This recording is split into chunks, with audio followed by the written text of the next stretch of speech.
support team dito sa Cannon Road. But for now, namamayagpag pa rin ang ating mga siklista dito. Pumapadyak, no? Mukhang seryosoan talaga ang nagiging bakbakan nila dito at 30 to 33 kilometers per hour. Yes, Coach, sa tatlong karkweba, itong nakikita nating nasa unahan. And again, tingnan po natin ano ba ang kapasidad, capabilities ng ating mga nasa top 10.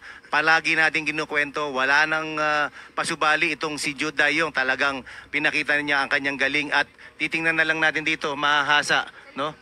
Kung kakayanin hanggang kung saan makakarating ito. Of course, isa sa ating mga pinasalamatan nung nakaraan na nagbigay ng magandang opinion, si Mr. Mark De Leon, and also the floor director of our race, no? Talagang ang galing, ha? May mga analysis na, nagtatrabaho on the ground, no? At posing pa. Pulis pa. Bossing pa ng photographer pa. MPTC. Lahat. Ang lakas pa magpakain.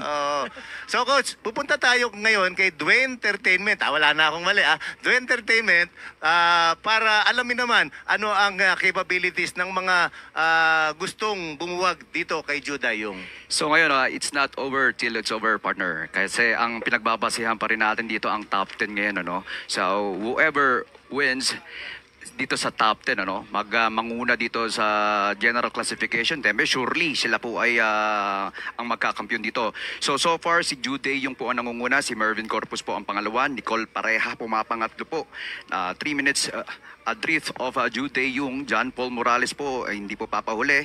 About 4 second adrift of Nicole Pareja, but 3 minutes behind Jude yung. Nandyan din po si Jeremy Lisandro. Si Jeremy Lisato, kung titignan nyo to, no, malapit-lapit na to, magkampiyon na rin to. Talagang ginugroom na ng Standard Insurance Philippines itong Lizardo to, pwedeng maging underdog itong si Lizardo, and at the same time itong si Marzo Dario ng Excellent Noodles dito. Nandito rin si Jericho J. Lucero, nakilala rin to sa mga mountain stage, especially in national. Renzo Michael Bondoc, a known climber. Siya po ay nag-intermediate KOM din to sa ibang bansa, ano, sa Tour of Thailand and others. Ronald Oranza sa general classification, no, sa mga na-cover natin before, like Ronda Pilipinas and others. Itong si Ronald Oranza, hindi nawawala ito sa pangatlo, no? Hindi bumababa sa tatlo, pero nagtaka tayo ngayon, talagang bumabagsak sa 13, nasa 10 siya ngayon, at hopefully, ano, pwede to,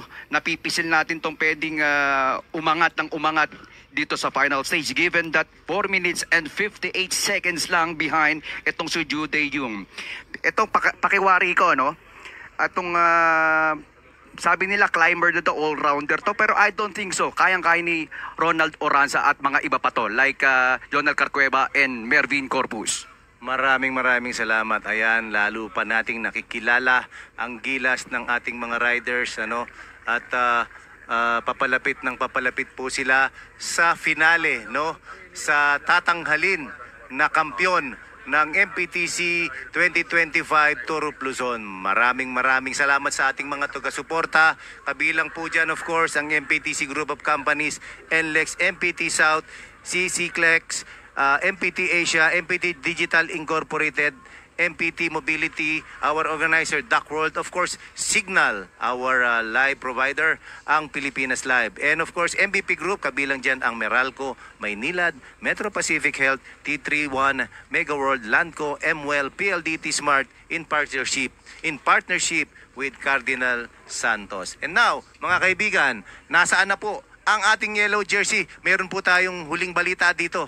Alam mo, lagi naman natin nakikita yun. In the other stages, laging sumusubok na gitna lamang yan, ano?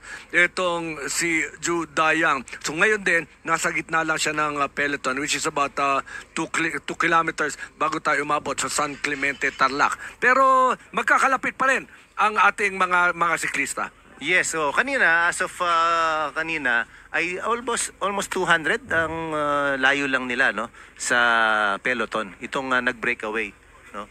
All kinds of course, ngayon, makikita natin, mga kaibigan, ang mga challenges dito sa parte ng San Clemente, Tarlac. all kinds of challenges, no? Busy route, no? Yung mga inner roads natin, road repairs, tapos uphill, tapos maya-maya marami pa yan na lubak na dadaanan. Even pagpasok po doon sa may sa ibaba sa Rosario, paakyat po yan, no? Sa Cannon Road, marami pong mga road repairs diyan, which is nakadagdag po, no? Nakadagdag sa excitement ng ating karera. Partner, meron tayong mga dadaan ng mga white roads dito, no? Ibig sabihin, itong mga kalye nito ay medyo meron tayong mararanasan mga konting bako-bako, no? Lalong-lalo na sa pag-akyat sa Baguio City. But these are short stretches na makikita natin. Pero ngayon, alam natin, no, na ang ating grupo lalabas na ng Pangasinan, no? Papunta na sa San Clemente, dyan sa Tarlac. Pero mamaya-maya lang, papasok ulit ng Pangasinan. Iikot lang, partner, no? Yes. Pupuntahan lang natin yung ating mga kaibigan ulit dyan sa Tarlac. Tapos babalik sa Bayambang. Ha? Marami tayong mga kaibigan dyan sa Bayambang. Yes. Ha? Napakaganda, no? Napakaganda ng ating countryside, coach, ano? Alam mo, isa sa mga objectives ng Turo Luzon ng annual summer spectacle na ito na noon pa ay ipakita yung ganda ng ating bansa, yung ating mga bayan sa countryside, yung mga produkto na dapat ipagmalaki, no? Yung longganisa ng Bigan, naalala ko pa, andito pa yata sa dulo ng aking dila. Nanggugutom ka, nanggugutom ka, nakarating partner, tayo sa, of course, sa Bigan din, ha, yung kanilang empanada.